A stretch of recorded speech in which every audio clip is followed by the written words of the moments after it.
Okay, due to Alabama's fucking internet, we took a fucking short break. As you know, that is Verizon's internet. To be very specific, that is an international network there.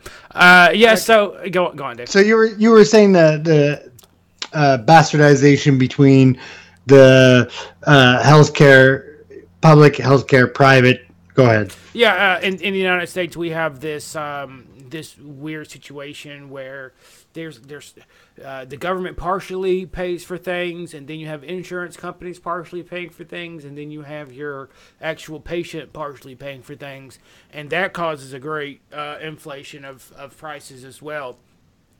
Yeah, well that's why your healthcare costs so much. Yeah, so you can, as a private citizen, if you don't have health care, you go in, you're going to end up paying a lot more because insurance companies have the right and the manpower to negotiate down on bills. Mm-hmm. The hospitals know this, so they raise up the prices expecting to be pressured down. Well, that Mm-hmm. fucks me when I walk in Yes. with no Yes. insurance. Yes. So there's several situations where the price of healthcare is artificially inflated in the United States through government meddling with the healthcare market. So that would be the ultra left wing, ultra right wing answer to Okay. that. Is that Okay. if we were to leave it alone, the market would do much better than it is now. Okay. Yeah. I don't necessarily agree with that when it comes to healthcare, but sure. Um, I've never really seen a smaller government in action. Have you? Have you ever seen anybody be elected and then actually like? Because when I think of smaller government, I don't necessarily think of smaller government services. I think of less politicians. I don't think of less politicians. I think of less instances where the government is involved in the citizen making their decisions day to day. Okay. Okay. So small government means if I want to build a house, Mm-hmm. I buy that land, I buy the material, I build the house. So Right? so when they're saying smaller government, they're thinking less bureaucracy. They're thinking less bureaucracy and less regulations. So they would say that California has a huge government, right? So Mm-hmm. so an example of that is there are several trees that are protected in California that if they're on your property when you go to build, not only can you not cut them down, but you have to build chain link fences around those trees so that they're Well, not that's damaged. regulation, not government. And where does that regulation come from? It comes from government. Okay, But when I think of government, I think of actual fucking people. you're thinking of okay. Well, so you're not understanding what they're talking about. Okay. Yeah, yeah. They're not Because I talking about don't the number of I politicians. They're that's talking why I'm about asking you. yeah. They're talking about the width and breadth of power that the government holds over the Okay. average citizen. So Okay. back to my real world like my real world analogy there. Okay. And so not that's a microcosm. There's 1,000 of these little pieces of red tape between you and Mhm. building that property in California, right? So Mhm. that is a large government that is heavily meddling in your business. So what's happened is a lot of businesses are picking up and moving to Texas, where Okay. they don't give a fuck what you do. Is it your land partner? Will you build it where it's safe and we can go inside it and it won't blow up? And I don't give a fuck what you do with it. It's Mhm. largely Texas's idea. So a lot of businesses are picking because it could take 2 years to break ground in California, and you can start building in a few months in Texas because small government and large government, and that's what they mean. Okay. Okay. So in my world, when I say small government, I mean less politicians, or say we have a city of 5 million people that have too much municipal government, and let's say we have a new premier that says you have 45 seats in city hall. That's far too many. I'm going to cut it down to 27. Have you ever seen that before? I have not seen that before. Okay, well, let me read you an article. Toronto. Fuck, I've already fucked up. Which one is the this? first one? Unilateral decision by Doug Ford to slash the size of Toronto City Council in half has dismayed at least one other big city mayor in Ontario. That's my mayor in Ottawa. Denounced Doug Ford for announcing out of the blue his plan to legislate the change in the province's largest city without any feedback from either local politicians or citizens just months before municipal elections take place. I'm shocked and dismayed that at least that that at this last hour that such a dramatic change proposed or was to be made, certainly without any public consultation, which is the most egregious part, Eisenberger said in an interview on Friday. Just to do this without any of that seems to me undemocratic and unhelpful in terms of providing the public at large an opportunity to have their say. Like many other local governments in Ontario, including Toronto, Hamilton has, so it's Hamilton mayor, not Ottawa mayor. I apologize. Hamilton has been through amalgamation and ward changes. The mayor said the city after I'm sorry, people, that this is live and I'm reading like an ass. I will never read live again.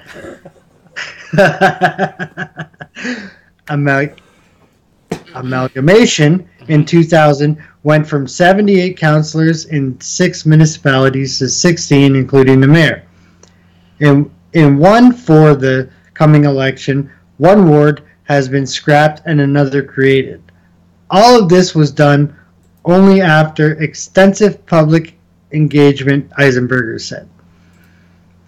Under planned and approved ward changes, Toronto was to have had 47 councillors after October's election, up from 44.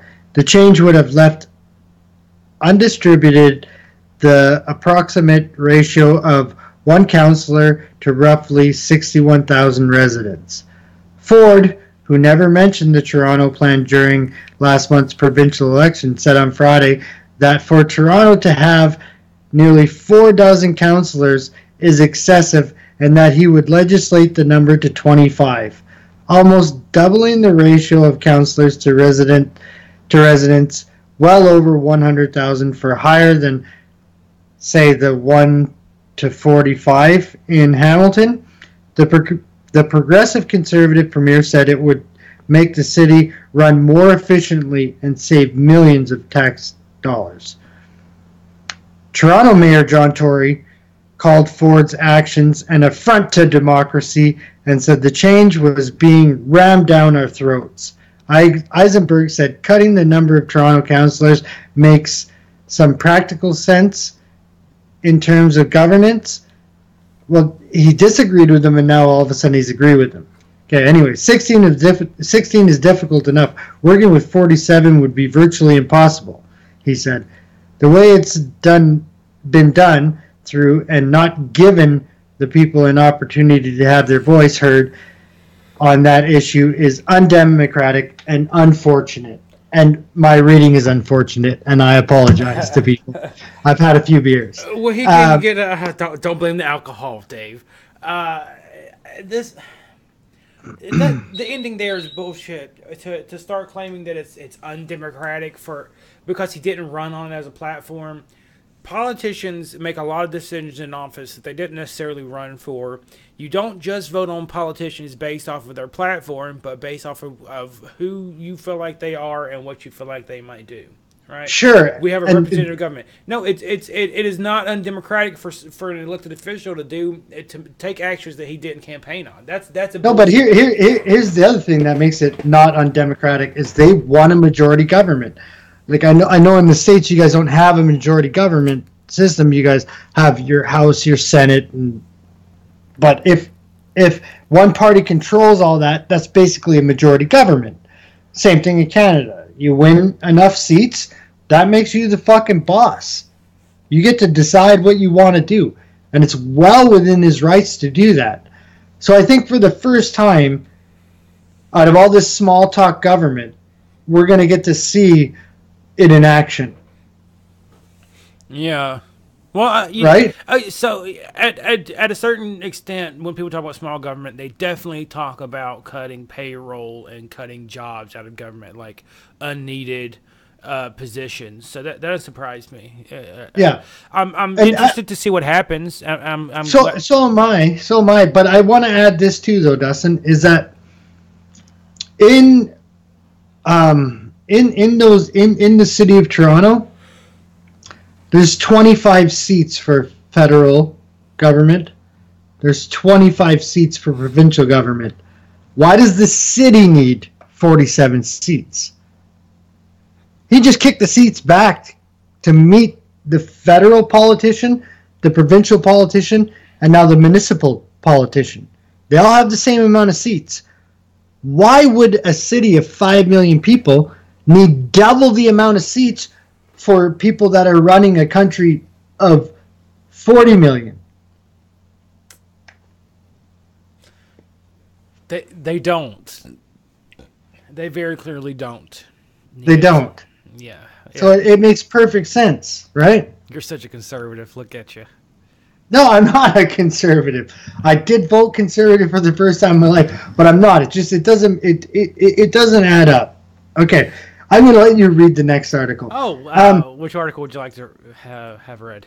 So I'm gonna preface the next one. It's the pot one. Okay. Okay. Yeah.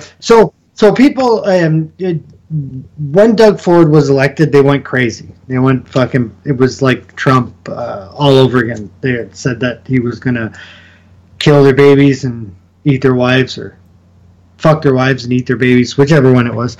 But I think he's done a lot of common sense stuff since then. And the last government wanted a lot of bureaucracy in marijuana, but Doug Ford has changed that. If you have that article. I do. I have it pulled up right here on screen. Ontario Premier Doug Ford, the one that doesn't smoke crack, sets to privatize legal cannabis sales because he doesn't smoke crack, reports say. This is by Jenna Moon, a staff reporter, and it came out on July 26th, so it just came out a couple days ago. Reports that private marijuana dispensaries will soon be able to operate in Ontario are being held by cannabis activist Jody Emery. Oh, now that her husband's out, they're back in the business, it seems. In the wake of reports, now he's no longer a political prisoner in my country. In the wake of reports, and what else could you call him? In the wake of reports in Vice News and the Globe Mail, who cite unnamed government sources, Emery told the Star that she is, quote, very excited by the news, which she hopes will provide an opportunity for small business owners. According to reports, the Tory government will allow legal cannabis to be sold in private stores. Vice News states that sources... Vice News states that... Oh, man.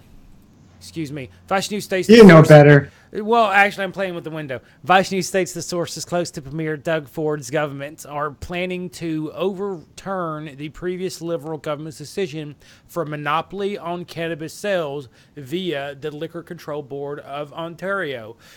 And once again, this is small government, though, Dave. See, this is something that was going to be under the purview of the government. A conservative steps in and says, does this match one of these few things that the government should be involved in? No. No. They're not protecting the population. It's not protecting the pursuit of happiness. It is not ensuring my right to protect myself, my right to against search and seizure, to privacy. It's none of that. It's not their fucking business. So they step out, and I like that. Sure. Vice News states that sources close to Premier Doug Ford's, the one that doesn't smoke crack, government are planning to overturn the previous Liberal government's decision for monopoly on cannabis sales via the Liquor Control Board of Ontario. We'll have more to say in the near future, said a source in Premier Doug Ford's office. Provincial Finance Minister Vic Fedeli and Attorney General Caroline Mulroney are expected to announce the new plans next week, according to a report in the Globe and Mail. The report notes the new plan will mirror the Alberta model, which allows for privately owned stores to sell marijuana if they carry a license from the Liquor Commission. Hear, hear.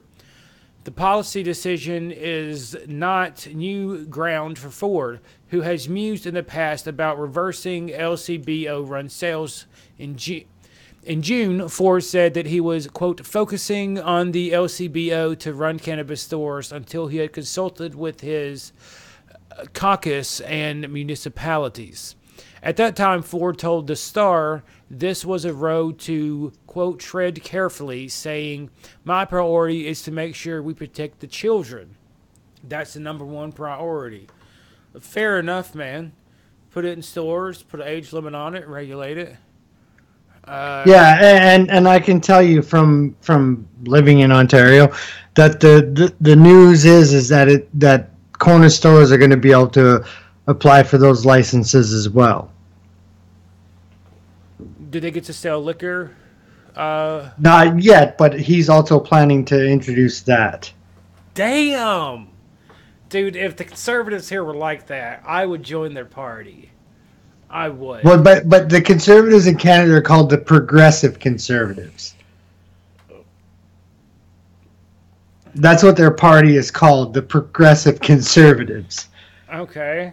It's an oxymoron, but it's there. It's like having a tiny swinging dick. All right, cool, man. Yeah. Anyways, so we have one more article. And I just want to say, like I was saying, people freaked out when Doug Ford was elected. But he's kept every single promise that he's made. Now, the Prime Minister of Canada gets paid about $450,000 plus expenses a year to run the country. Now, in Ontario, our debt ratio per citizen is on par with California. We pay the most in hydro in North America. Okay? We paid the most in North America. The last government's negotiating abilities got the CEO of a public-owned hydro company, which means the government owned the hydro company. They were paying him $6.1 million a year, sir. Go ahead and read that next article. It's a lot of money. Ford ousts Hydro One boss and the Utilities Board of Directors. This is by Rob Ferguson of the Queen Parks Bureau and Robert Benzie, Queen Parks Bureau Chief. Premier Doug Ford has zapped the Hydro One boss he dubbed, quote, the $6 million man. You know what Trump has really brought to politics? Branding. I would say that was actually Rob Ford that done that, sir. But anyways, go ahead. The older brother. Oh yeah, but he was first. Between his crack pipes. Okay. Yes, between his crack pipes. All right. Premier Doug Ford has zapped the Hydro One boss he dubbed the $6 million man without an expected $10.7 million severance payment and is replacing the company's board of directors.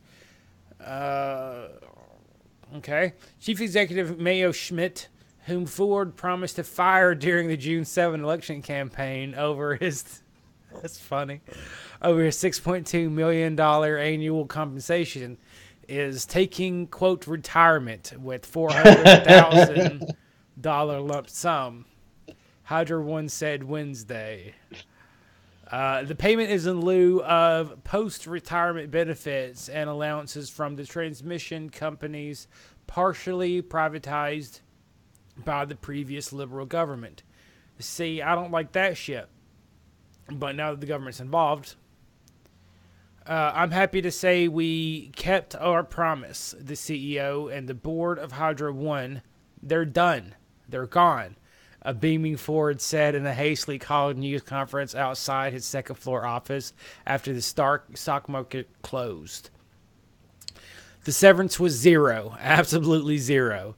The new premier would not say how Schmidt, entitled to $10.7 million in severance if the board was replaced under, quote, change and control provisions, was persuaded to leave the plum job with much less. You'll have to ask the CEO that. You're going to have to ask the board that, he told reporters. He sounds like Trump. Schmidt was not available for comments. Quote, we believe that the agreement we have reached with the province of Ontario, which provides for an orderly transition, is the best interest of Hydro One. There's more here, but it seems like you've heard enough, Dave. Yes. Okay. So here's the thing that I want to say about Doug Ford. I don't agree with his social politics, right?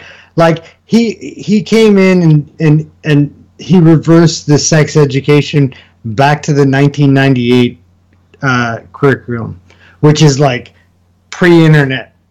So like they're not gonna have anything about watch out on the internet. And there's a lot of people in this party that are social conservatives, but we're in so much fucking debt, our province, that we need somebody like this. We need somebody that's going to say, this is what I'm going to do, and then they do it. Do you think we really need to be paying somebody $6.1 million an hour to run a publicly run company? Not an hour. Or a year. Sorry, a year. Thank you. I apologize for that shit. $6 million a year? Yeah. To run a hydro company? I mean, Dave, that's only $500,000 a month. Well, like the prime minister doesn't even make that. That's not even the president doesn't make that. That's not even $100,000 a week. What's a man supposed to live on? Oh, well, I don't know. What are you gonna do? You know what I mean? Like, holy shit! It's not even like he has any competition. It's not like he has to compete. Hydro One is the only thing in Ontario. It's publicly run, man. That's it. There's no other hydro here. It's Hydro One, and that's it. I guess that's why they're Hydro One, Dave. But $6 million fucking dollars. That's a lot of money to. $6 million fucking dollars. It's insane, and that is one of the reasons why I voted for him. He said he was going to get rid of him, and he got rid of him. I would love for you to have one of your Canadian friends on that think he's the next Trump. Oh, I would eat them up. I bet you would. Oh, I went on one of your friends' timelines. I know this is talking about how he was worse than Trump, and I was like, worse than literally Hitler. How are you guys going to make it? Well, no, but I've done that logical progression as well, or regression, I should say. Okay, so here it goes. Okay. Hitler is Hitler. Trump is Hitler. Hitler is Trump. Doug Ford is Trump. Doug Ford is Hitler. Hitler is Trump. Doug Ford is Hitler. Doug Ford is Trump. Yes. Yes. Hitler is Doug Ford. Yes. Doug Ford was over top of the Holocaust. Okay. We all know this. Okay, the man wants to sell pot in the corner store. Does he sound like Hitler to you? Well, he is going to bake a bunch of Jews. I guess. I guess, if you really want that. But like I was saying, the sex ed thing. If you don't, our province is in a lot of debt.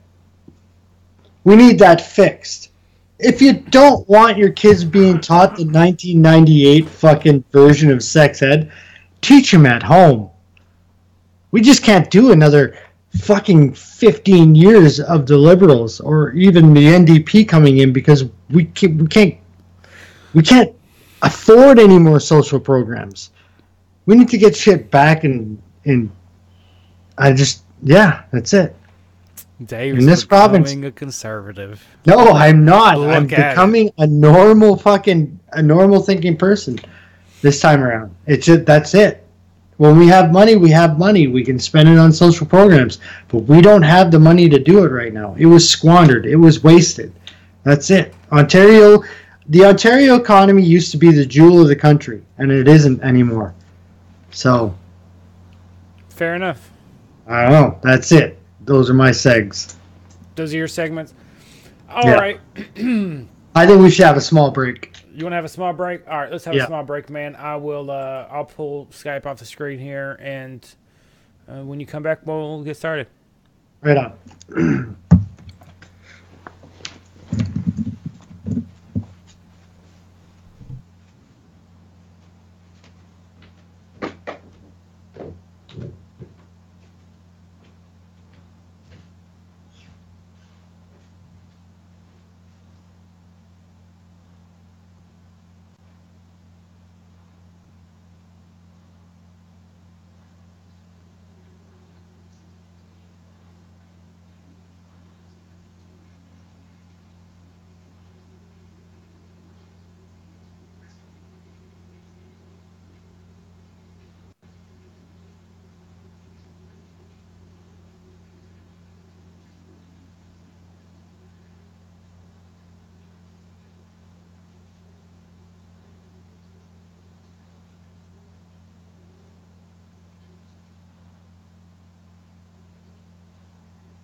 All right, man. Welcome back.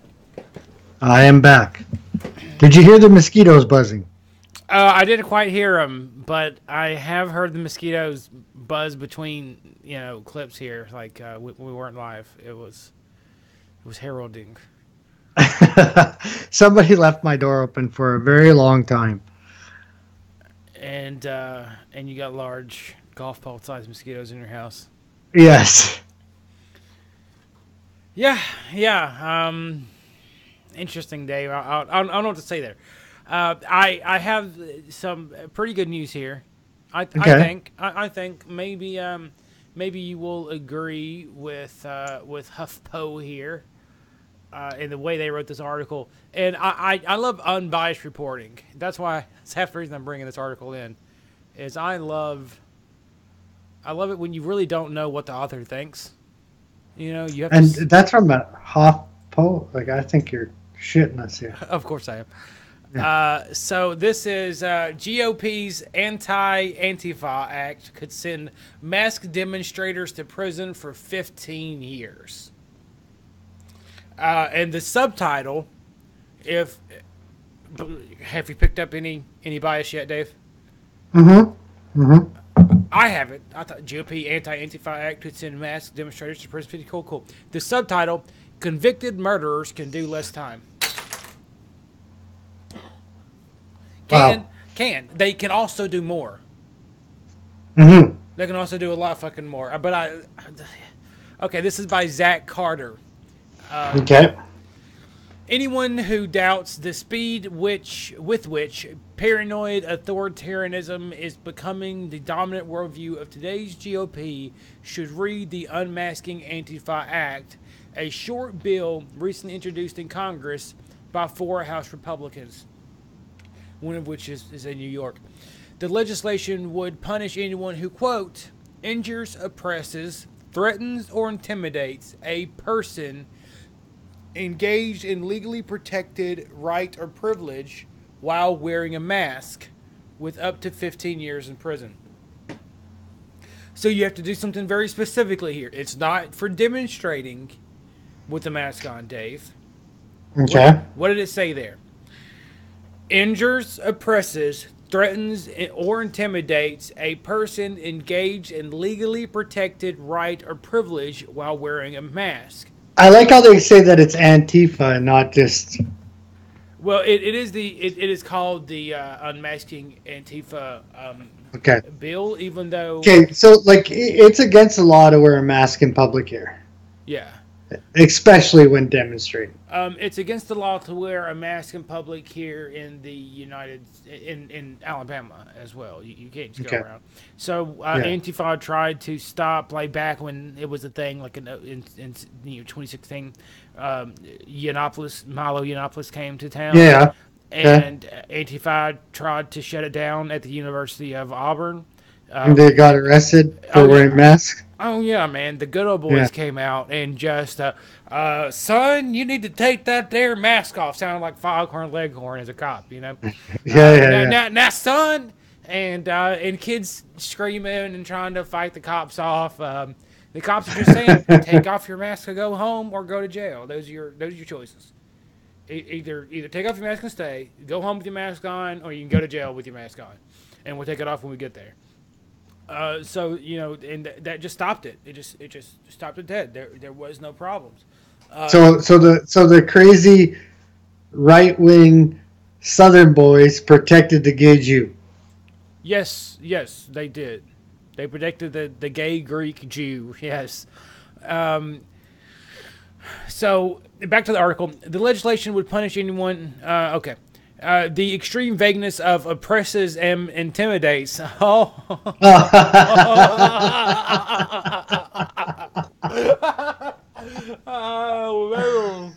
that's nice. Sweet. That's ironic right there. That's the rooster. That's tasty. Coming home.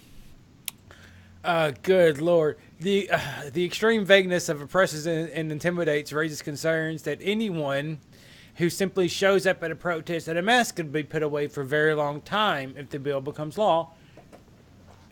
Are you attacking them? You really don't have a right to show up and stop other people from protesting.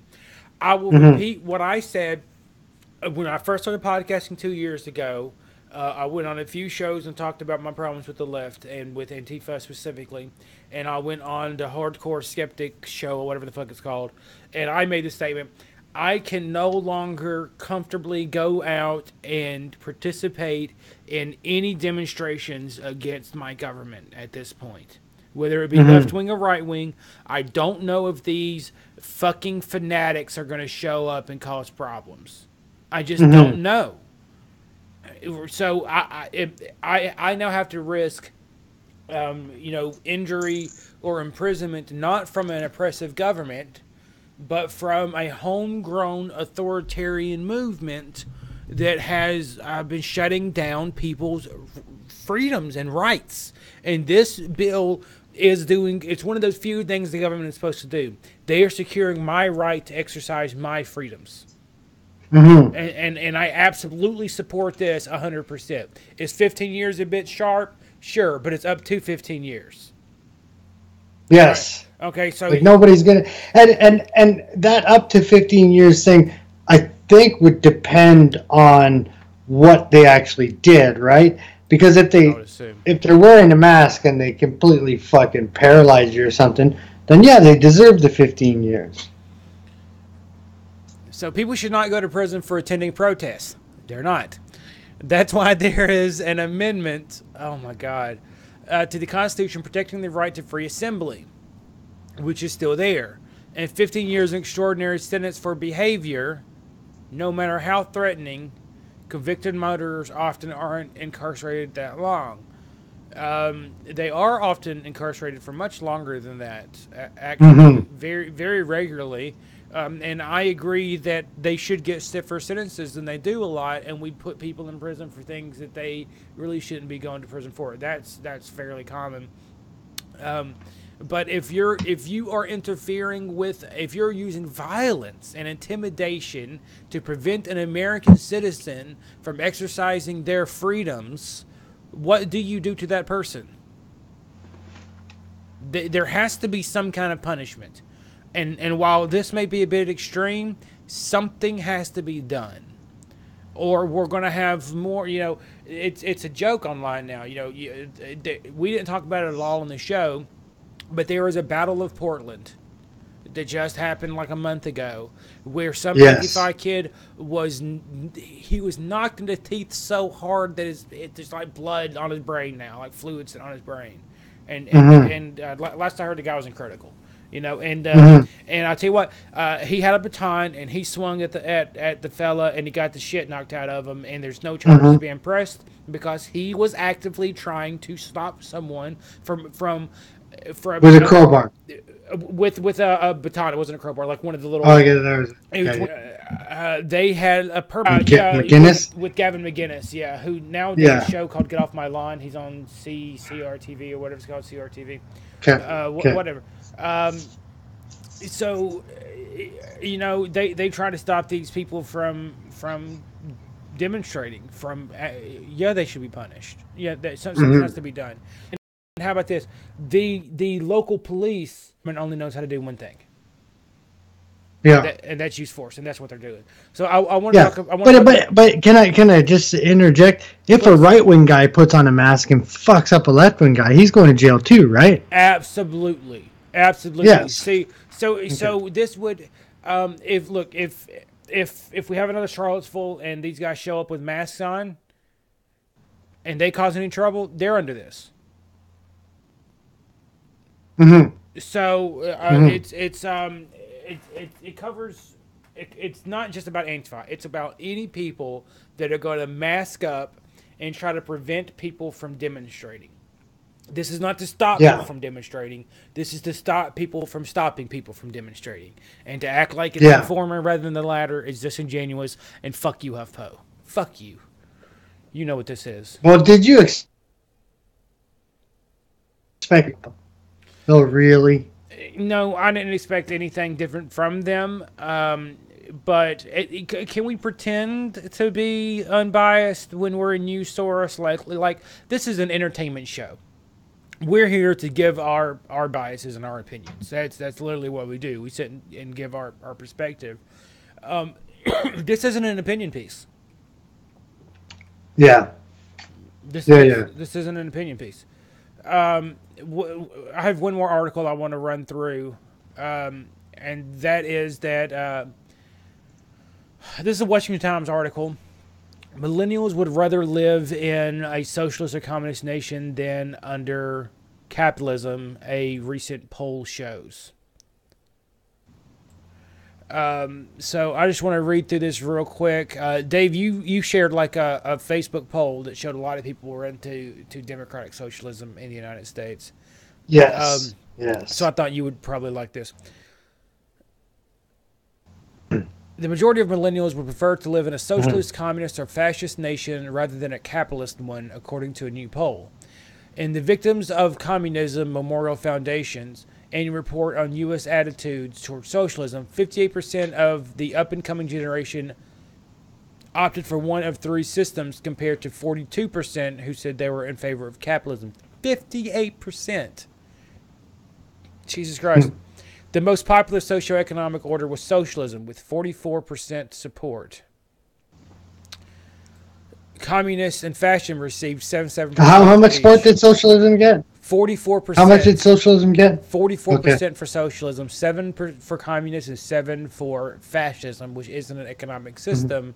So what the fuck? Hmm. Marion Smith, executive director of the Victims of Communist Memorial Foundation, said that the report showed millennials are, quote, increasingly turning away from capitalism and towards socialism and even communism as a viable alternative.